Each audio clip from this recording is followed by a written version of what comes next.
You bring up that interesting point there, Morgan, about buy-in from the US public in terms of community support level almost. But what about the international community? Just how much work does the US have to do in order to so-called repair its image in terms of being a leader on climate change, given the kind of volatility we've seen in their policy over the last decade?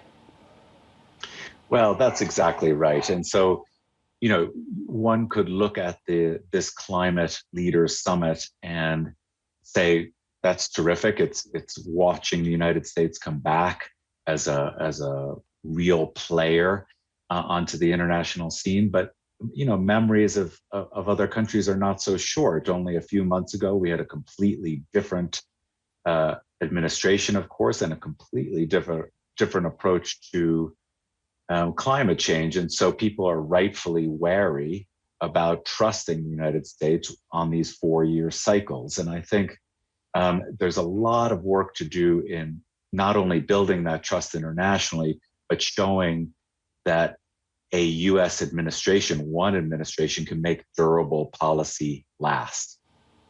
Morgan, dislodging coal as the mainstay of the energy mix in some of the world's top polluters, and I'm thinking of India and China. How challenging is this going to be?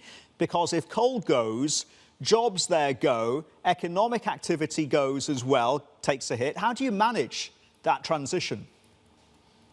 Yeah, so I think that's a key question to ask. And we've just put out some research looking at that particular question in the Indian context. Of course, that also plays out in the United States. It plays out in China. It plays out in many different countries. And the point you make there, it's not just about the individual jobs. In other words, if we look at just transitions, in other words, transitions that are based on justice and equity, the conversation tends to focus on jobs, where we can take a person who worked in a coal mine or a coal plant and transition them to a job on a wind farm, let's say, or a wind turbine. But really, the more messy stuff and the big challenge is going to be how to make communities whole.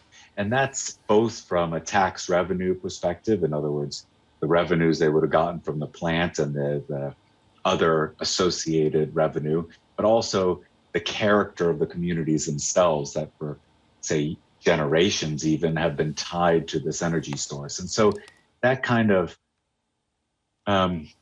complicated, interdependent problem is really going to be the hard work of this, not making high-level goals.